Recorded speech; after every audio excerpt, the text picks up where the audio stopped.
Hey everyone, excuse the dark room. I'm fighting a migraine, but I am determined to do this challenge. So I'm going to try and keep this one as super short as humanly possible.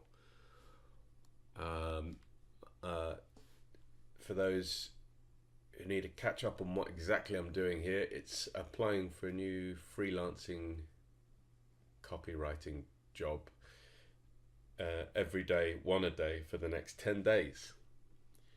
So here we go.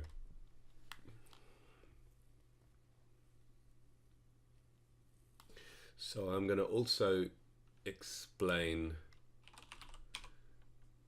what exactly I'm doing looking through all of these things. Uh, so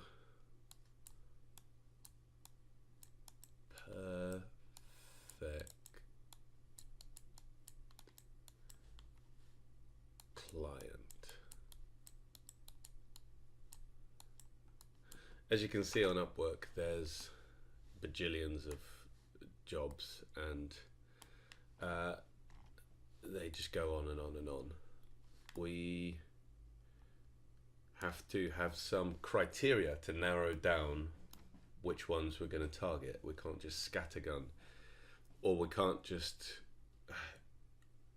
see. You need some way of filtering, and I just got distracted reading. For a pre-lander in English, it is necessary to write an article about how a man was thrown by his wife, who's in a very bad mood, and besides, he lost half of his money in the divorce. But he found this cool service. Okay, okie dokie. So you're going to filter these things one way or another anyway. I think what the default is, especially for people starting out, is to go for what feels possible. So you go for the low paying stuff because you feel like, there's potentially nothing, you're not qualified enough to go for the top stuff. But that's a mistake because everyone else has got the same idea. So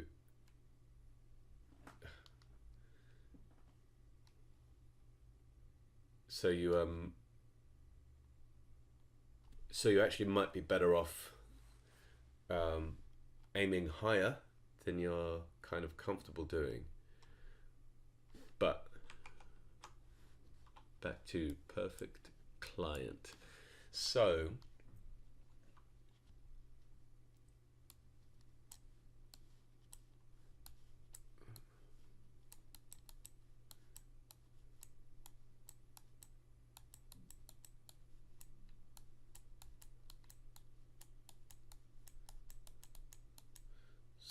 the perfect client is price insensitive. They are more concerned about quality than budget. Of course, everyone is somewhat concerned about budget, but the ideal client is more concerned about getting the job done well than getting the job done quickly, or rather cheaply. Okay, I'm going to try and get a move on because my head hurts. Price insensitive.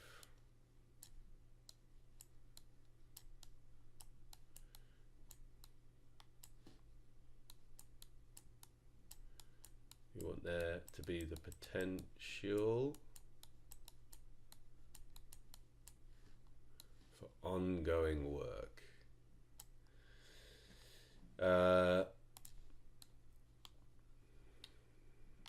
That's pretty straightforward.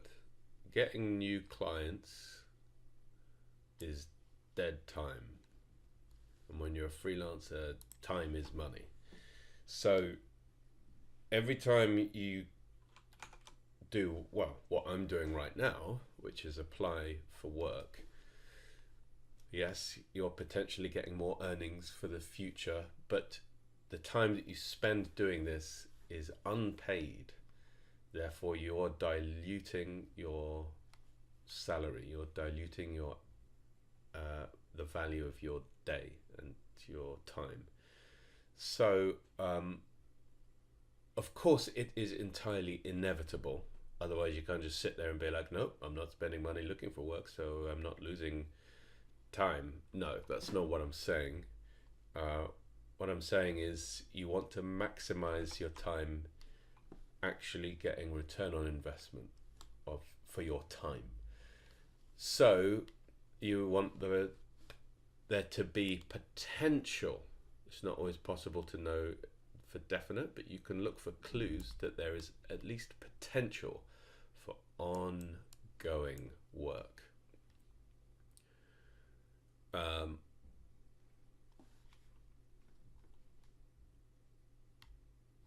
Yeah, that's really important. Because if you can negotiate a retainer, like I have one client who pays a predictable cash flow, who pays me a predictable sum of money every month, and I can actually go and get more work from them whenever I need to. That's far more valuable than getting a new client for a one-off that gives you a high-paying one-off job.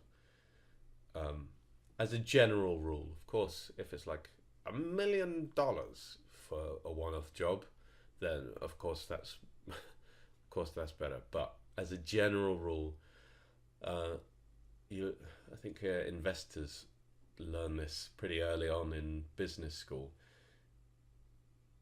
that predictable cash flow is more valuable generally than volatile, unpredictable payoffs. Not always the case, though. Not always the case. So then,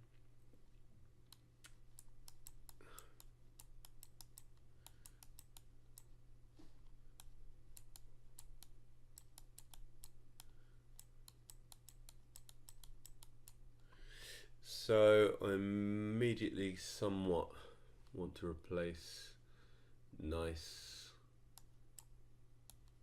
with easy to work with, because it's kind of similar to that. A client that's going to have you chasing your tail and is never pleased and never lets things be kind of easy is just not worth it, even if they pay you well, even if they're price insensitive and give you ongoing work. If they're horrible to work with, it's just a sustained nightmare. So that isn't always easy to find out from this stage, but sometimes you can pick up clues. Some things will put you off. For example, the nature of what some people are selling straight away puts me off. Anyway, right, I'm going to crack on with this and see if I can get this done.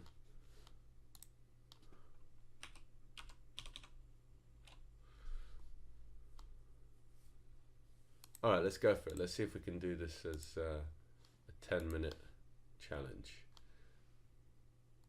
Here we go.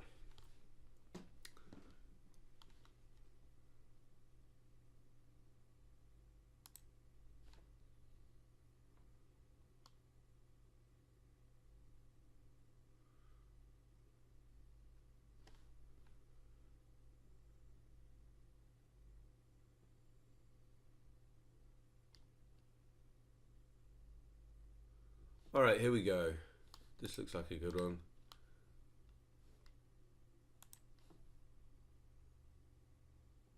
Let's just jump in.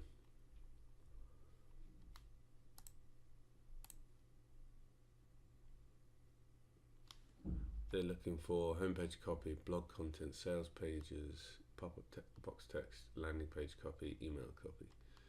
We're a growing business and we're looking for results-proven copywriter to join the team to write copy for our general website, blog, opt-ins, landing pages, and email copy. Proven results in helping guide people into taking action.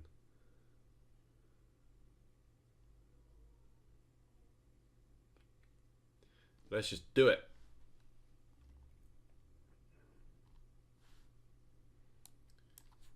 I'm going to charge 45 an hour.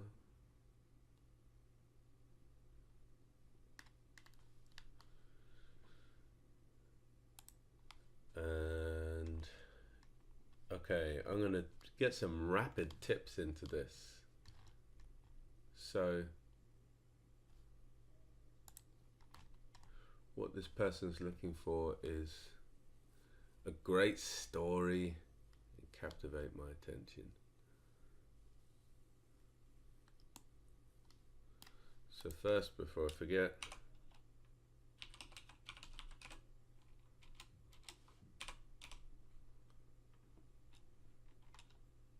elephants. Well, okay, so it's quite a few.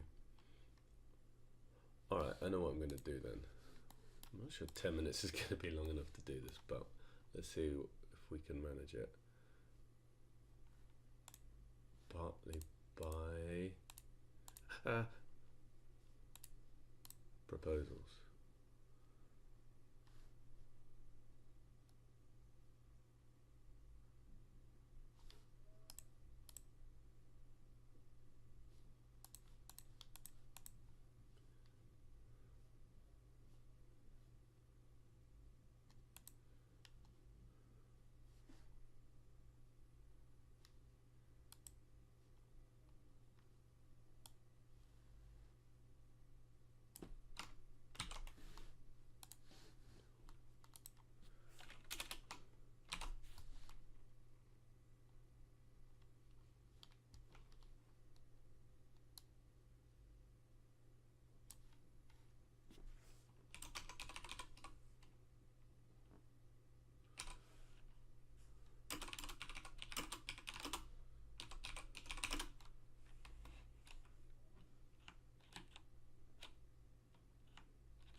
I'm going to use a story. Let's just do what they asked, not waste any time.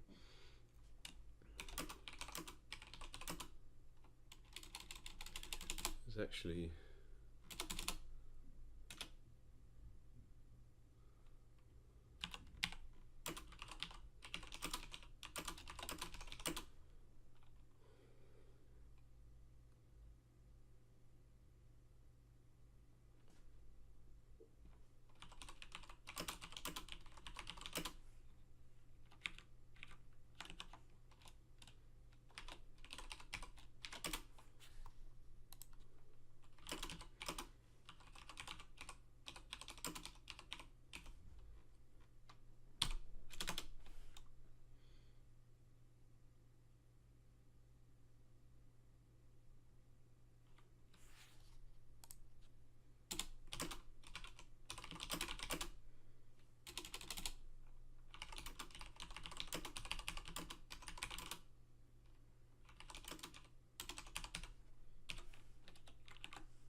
The time expired. Probably ages ago. I was gone. But I hope you're enjoying watching me think this through.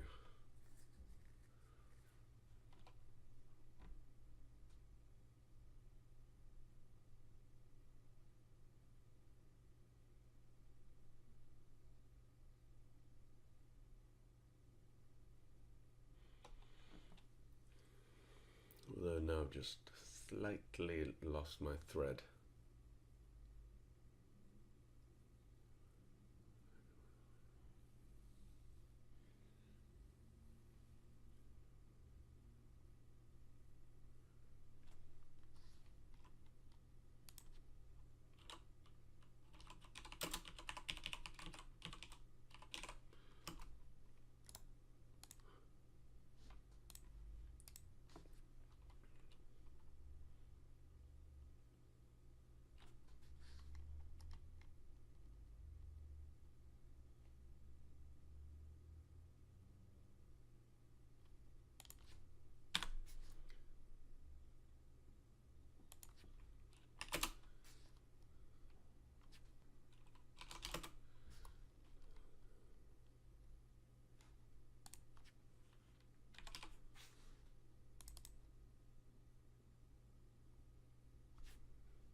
Just going to check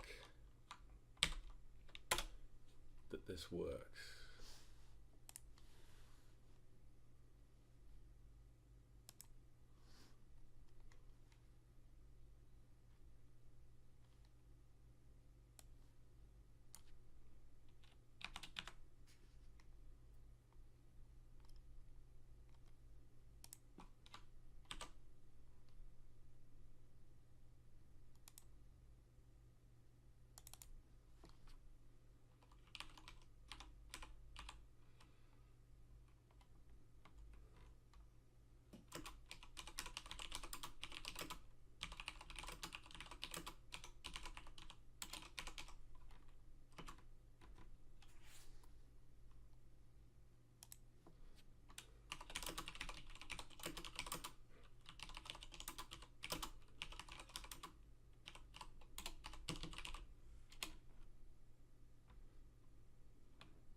All right, this is what we're gonna do. We're gonna send something that's not perfect because good enough and done is better than perfect and not done. So it says mention elephants to show that you've read to the end of his job description. So elephants would love this true story about how I got started as a copywriter. 24 months ago, I was a broke, out of work actor living on my brother's sofa, sharing the front room with his dog Diesel. I was on the sofa thinking about what the hell I was doing with my life when a violently terrible smell smacked me right in the nostrils. Diesel was lying there innocently, like it was nothing to do with him. But for me it was a sign. Enough was enough. I had reached breaking point, so I turned to trawling Tony Robbins' videos on YouTube and found an incredible interview with Frank Kern, one of the OG multi-millionaire internet marketers. I realized that mastering copywriting is like earning the keys to the kingdom. You're actually mastering the art of influencing reality. I got fired up and set myself a challenge to build my first effective marketing funnel in under 48 hours. And it worked. Here's the link to the how-to article for voiceover artists that got it all started back then. It helped me build my first funnel and I've not stopped since.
I see you're looking for a writer to help your readers to take action. With an audience that are 35 to 55, educated, busy and successful, it sounds like they'll want to skip small talk and dive straight into high impact, valuable content. I'd love to talk about the trial project to see if I might be the right fit to work with you. Do you have 5 minutes to talk in the next few days? Best regards, Peter. All right, let's send it off.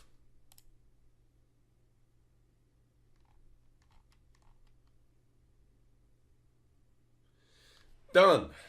Day 1, success. 9 more to go. This is great because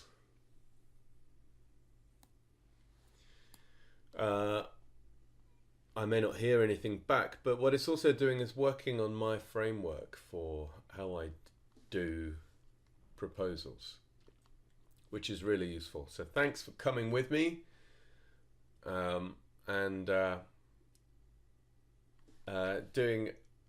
Helping be a part of the first successful day of the challenge. I'll see you tomorrow, hopefully without an impending migraine.